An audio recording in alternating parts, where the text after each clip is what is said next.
మొట్టమొదటి క్వశ్చన్, ప్రతి ఆదివారం చర్చికి వెళ్ళకపోతే ఏమవుతుంది? నష్టమైంది అని. అసలు అప్పుడప్పుడు పోవచ్చు కదా, ఏంటి సమస్య? అయితే అంతే, అంటే ఇది నా ప్రశ్న కాదు, పర్లేదు బ్రదర్, మీ ప్రశ్నే కానీ నో ప్రాబ్లం. ఓకే, నా స్నేహితుడిది, పర్లేదులే, మీరు నేను ఒకటే. అలాగే ప్రతి ఆదివారం చర్చికి వెళ్ళకపోతే వెళ్తే లాభం ఏంది?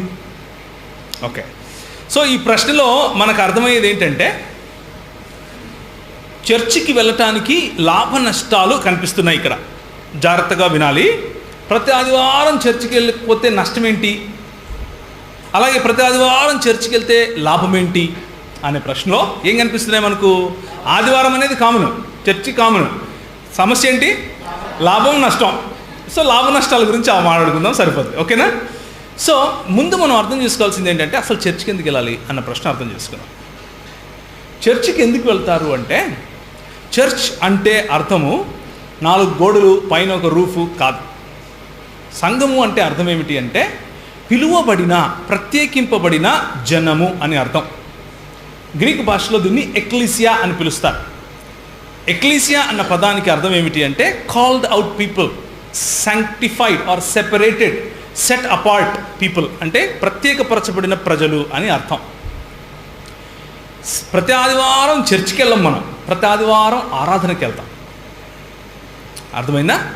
మనం చర్చికి వెళ్ళాం, చర్చిలా కలుస్తాం. తేడా ఉంది కదా. వేరే వాళ్ళు మందిరానికి వెళ్తారు అంటే ఆ మందిరంలో దేవుడు ఉన్నాడని, కానీ మనం మందిరానికి వెళ్ళాం, మనమే మందిరం. ఎందుకు? మనం ఏమై ఉన్నాం? దేవుని ఆలయమై ఉన్నాం. కాబట్టి మనం మందిరానికి వెళ్ళాం, మనమే మందిరమై ఉన్నాం. అయితే మనం వెళ్ళే ప్రదేశము, ఏ ప్రదేశానికి వెళ్తామో ఆ ప్రదేశం మన కోసం ఆలయం వంటిది. మన ఇల్లు ఆలయమే, మనం నివసించే ఈ భూమి ఆలయమే, మనం వెళ్ళిన ఈ 4 గోడలు ఉన్నటువంటి ఈ మందిరం ఏదైతే ఉందో ఇది మందిరమే, ఇది ఆలయమే. మనకు అన్ని ఆలయాలే. అంటే స్థలానికి ప్రాముఖ్యత కాదు, కూడుకున్న సంఘానికి ప్రాముఖ్యత, కూడుకున్న మనుషులకు ప్రాముఖ్యత. ఈ ప్రశ్న అడిగిన వ్యక్తి యేసు ప్రభువును రుచి చూడకుండా ఉంటే, అది ఆ సంఘము, పిలువబడిన సంఘం ఏదైతే ఉందో అది ఆయన దృష్టికి కేవలం ఒక క్లబ్. అంటే ఒక పాటలు పాడుకోవటానికి, ఒక 2 మాటలు మంచి మాటలు వినటానికి వెళ్ళిపోవటానికి ఒక క్లబ్ లాంటిది. అంటే ఒక స్కూలు, లేకపోతే ఒక క్లబ్, లేదా మంచి మాటలు వినటానికి ఒక సోషల్ యాక్టివిటీ, గ్యాదరింగ్. అలాంటి సంఘములోకి వెళ్ళినా కూడా, క్లబ్ లాగా ఆలోచించి వెళ్ళినా కూడా లాభ నష్టాలు ఉంటాయి. దాని గురించి మాట్లాడుతున్న తర్వాత. కానీ ప్రస్తుతము క్రైస్తవ దృక్పథం చెప్తున్నాను. క్రైస్తవ దృక్పథం ఏమిటి అంటే, క్రైస్తవునిగా మనం సంఘానికి వెళ్ళం, సంఘంలో జీవిస్తాం. క్రైస్తవునిగా మనము ఆలయానికి వెళ్ళం, ఆలయముగా జీవిస్తాం. క్రైస్తవులముగా మనము దేవుణ్ణి ఆరాధిస్తూ జీవిస్తాం, దేవుణ్ణి ఆరాధించటానికి కలుసుకుంటాం, దేవుణ్ణి ఆరాధిస్తూనే పనులు చేస్తాం, దేవుణ్ణి ఆరాధిస్తూనే మాట్లాడతాం, దేవుని మహిమ కోసమే ఏం చేసినా చేస్తాం. ఆదివారం వచ్చినా, సోమవారం వచ్చినా, మంగళవారం వచ్చినా, ప్రతిరోజు వచ్చినా. ఓకేనా? సో ప్రతి ఆదివారం ఎందుకు వెళ్ళాలి, అప్పుడప్పుడు వెళ్ళొచ్చు కదా అన్న ప్రశ్నకు సమాధానం ఏంటంటే, మనము సంఘము అన్నది అపోస్తలుల బోధ. జాగ్రత్తగా వినాలి. అపోస్తలుల కార్యము 2:42 దీనికి సమాధానం ఉంటుంది.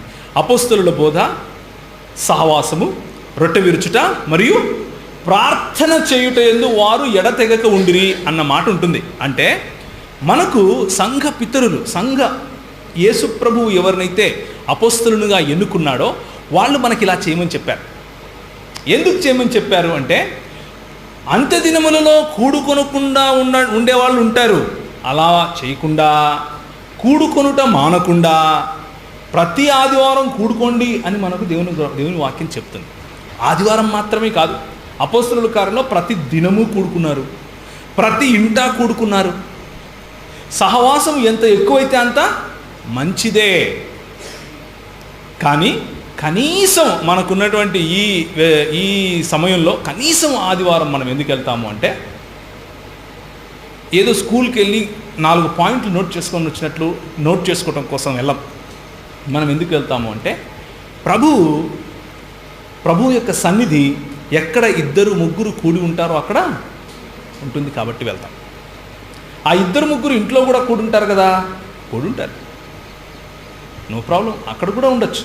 కానీ ఆదివారమే ఎందుకు వెళ్తాము అంటే మన ఇల్లు, మన కుటుంబంలో ఉన్న వాళ్ళు మాత్రమే కాకుండా నేర్చుకోవటానికి, సహవాసం చేయటానికి ఇంతమంది పరిశుద్ధులు ఉంటారు.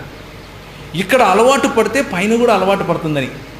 ఎందుకంటే పైకి వెళ్తే ఇదే చేస్తావు పొద్దున్నుంచి రాత్రి వరకు, లేకపోతే నిత్యత్వం ఇదే చేస్తావు. ఆదివారము సంఘానికి వెళ్ళాలా, లేకపోతే ఆదివారం ఆలయానికి వెళ్ళాలా అనేది బరువు కాదు, భాగ్యం. బరువు కాదు, భాగ్యం. ఎందుకు అంటే అందరికీ రాదు ఇది. నువ్వు ఆదివారము వెళ్తున్నావు కాబట్టి క్రైస్తవునివి కాదు, నువ్వు క్రైస్తవునివి కాబట్టి ఆదివారం వెళ్తావు. అర్థమవుతుందా నేను చెప్పేది? నువ్వు ఆదివారం సంఘానికి వెళ్తే క్రైస్తవునివి కాదు. అలాంటి వాళ్ళను క్రైస్తవులు అనరు. రక్షణ అనుభవం పొంది యేసుక్రీస్తు శరీరంలో నువ్వు భాగస్థునివిగా అయి ఉంటే, యేసుక్రీస్తు శరీరంలో నువ్వు ఒక అంగానివి అన్న అవేర్నెస్ నీలో వస్తే, నా సంఘం ఇది నాది అన్న ఓనర్షిప్ వస్తుంది.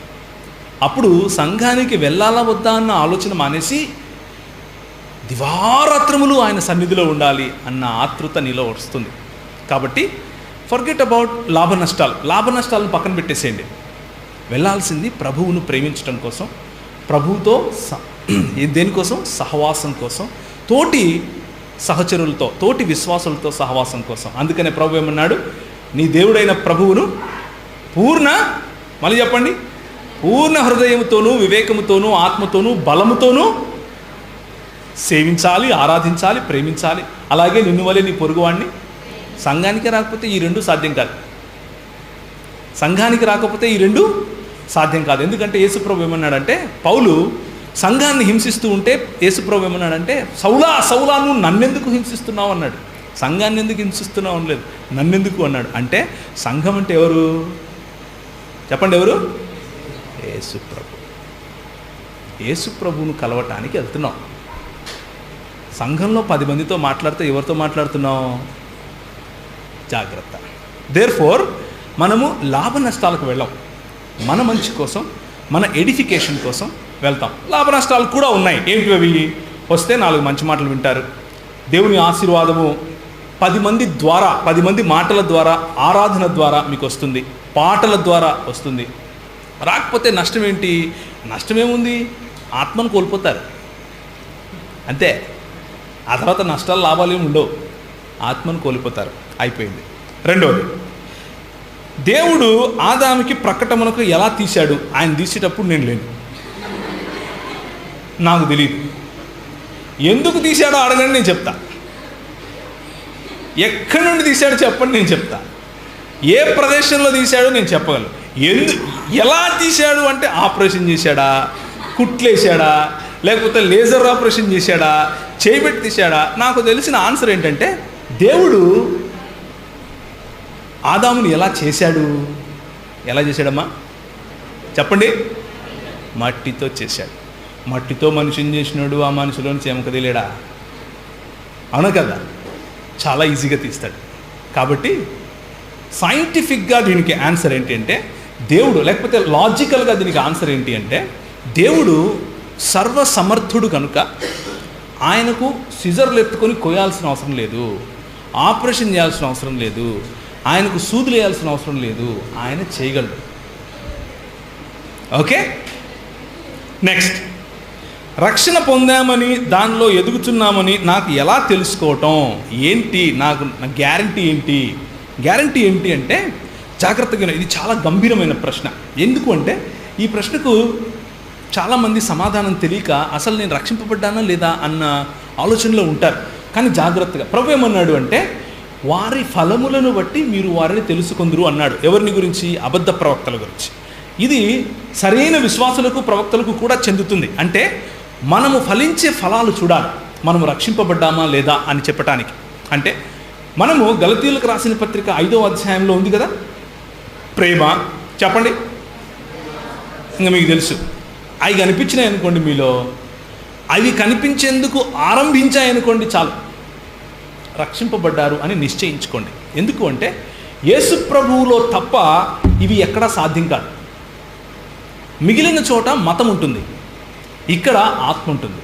ఆత్మకు మతానికి the spirit and the religion, the difference between the spirit and the religion is this.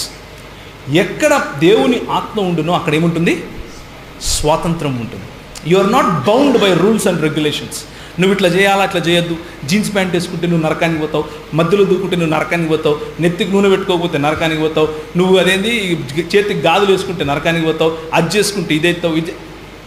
It's not about that, not rules and regulations. మనము క్రియల చేత రక్షణ పొందము, రక్షణ పోగొట్టుకోము. మనము విశ్వాసము చేత, కృపచేత మాత్రమే మనకు అది జరిగింది. అర్థమైందా? దేవుని కృప మనకు అందినప్పుడు, దేవుడు మనల్ని రక్షించాడు అని మనకు పరిశుద్ధాత్ముడు మనకు ఆ నిశ్చయతనిస్తాడు. ఒక్కసారి ఆ నిశ్చయతను పొందిన తర్వాత మనం మళ్ళీ కుక్క వాంతికి వెళ్ళినట్లు మనం వెళ్ళామనుకోండి, మాటికి, అప్పుడు కూడా దేవుడు ప్రేమిస్తాడు నిన్ను, అప్పుడు కూడా ప్రేమిస్తాడు. అయితే రెండో ప్రశ్న ఉందే, నేను ఎదుగుచున్నానని ఎలా తెలుసు? మీరు మాటికి వెళ్తున్నారనుకోండి, ఎదగటం లేదు అని అర్థం. అర్థమవుతుందా? మాటికి వెళ్తున్నారనుకోండి, ఎదగట్లేదు, తిన్నది అరగట్లేదు, యాక్చువల్గా తినటం రావట్లేదు అంటే నమ్మటం లేదు అని అర్థం. అంటే దేవుని వాక్యం చదువుతున్నావా? దేవుని వాక్యం తింటున్నావా?